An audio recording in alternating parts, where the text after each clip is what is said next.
C'est avant, c'est après, c'est une pièce qui a été travaillée quand même. Je ne suis pas baraqué moi, mais c'est pas de la force qu'il faut. Hein. C'est avoir un peu de bras, puis beaucoup de cerveau. Et puis après, il faut battre le fer quand il est chaud, donc il ne faut pas réfléchir après. Et puis c'est un métier de persévérance. Hein. De toute façon, il y a le proverbe, c'est connu dans le monde entier, c'est en forgeant qu'on devient forgeron. C'est valable pour beaucoup de métiers, tous les métiers manuels en général. Mais c'est resté dans la forge, c'est parce que c'est du temps des rois que les forgerons, c'était des métiers qui se transmettaient plus facilement d'apprenti à patron, quoi. Les gens, ils travaillaient, ils mouraient sur place, presque. C'est ça la différence par rapport à des tailleurs de pierre, que des sculpteurs, qui étaient déjà plus nobles. Vous savez, c'est un métier de passion, c'est un plaisir, je me considère comme un privilégié. Tant que je peux le faire, je le ferai.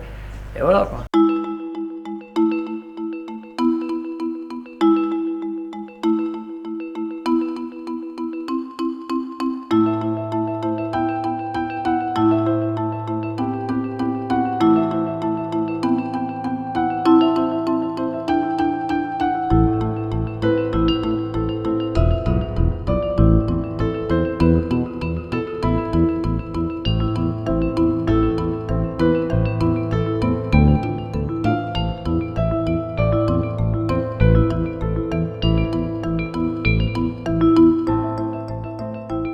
Pendant la Deuxième Guerre mondiale, ça a été bombardé et les avions anglais, c'était pas évident, hein, ils ont plus ou moins bien visé. Là, on voit tous les impacts d'obus.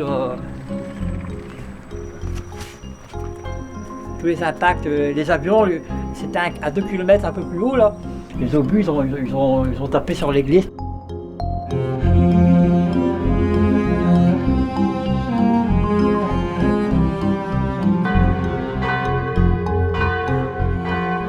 J'invite tous les Français qui veulent rester libres à m'écouter et à me suivre. Vive la France, libre dans l'honneur et dans l'indépendance. Je me souviens quand le général de Gaulle est venu à l'enterrement de son parrain, j'avais 10 ans. Alors on avait regardé par la fente avec ma sœur, on avait regardé le général de Gaulle qui suivait le cortège, quoi, son parrain, pour se rendre à l'église. Ah, étant jeune comme ça, c'était un événement. Ah, oui. Le général qui venait à lui-même. Moi, il y a 45 ans que je porte le drapeau, même plus, bientôt 50 ans. Les anciens du village, quoi, qui ont connu mon grand-père, mon père, qui ont déferré leurs chevaux, tout ça, c'est mon grand-père.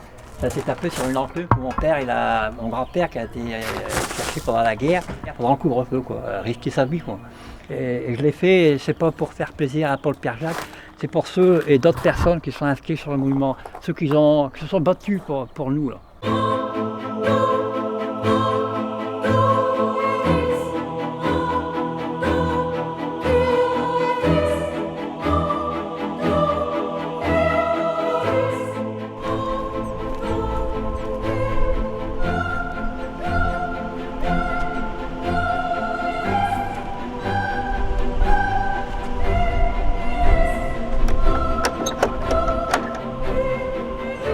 La main de Dieu unie à celle de l'homme.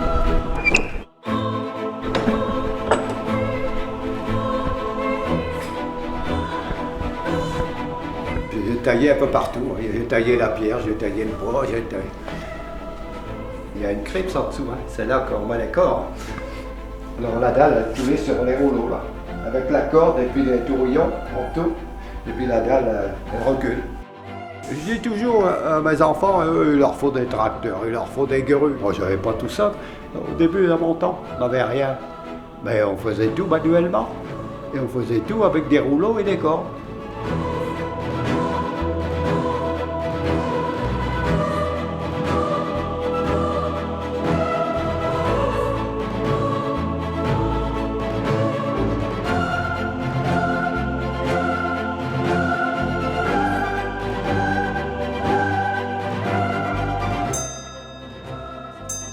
Je suis né à Huim le 28 novembre 1931. J'ai épousé Morissette, qu'elle avait 18 ans. Hein. On s'est installés ensemble. Je me suis installé charron-menuisier ici à Huim.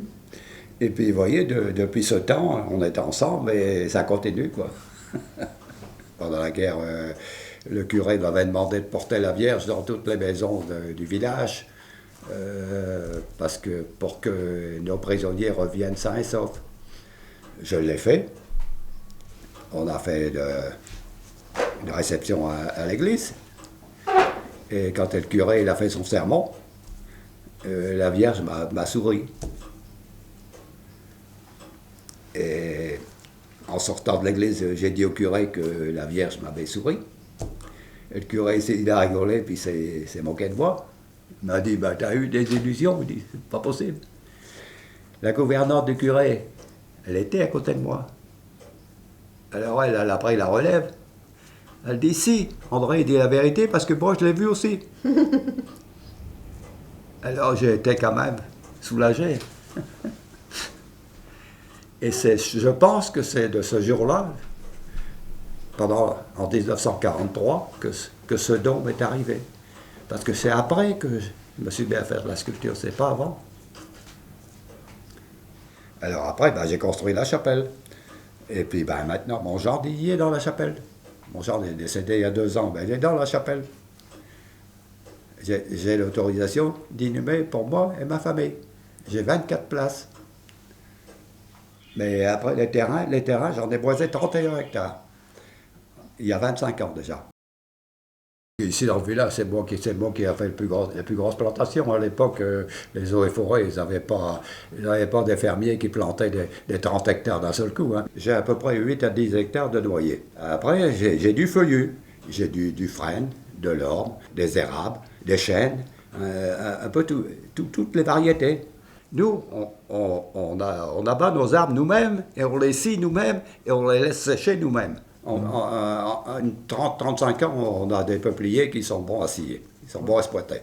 Mais le chêne, il faut 80, 90 ans, 100 ans et même plus. Hein. Ce que j'ai planté, moi, c'est pas moi qui vais le récolter, c'est mes enfants et mes petits-enfants.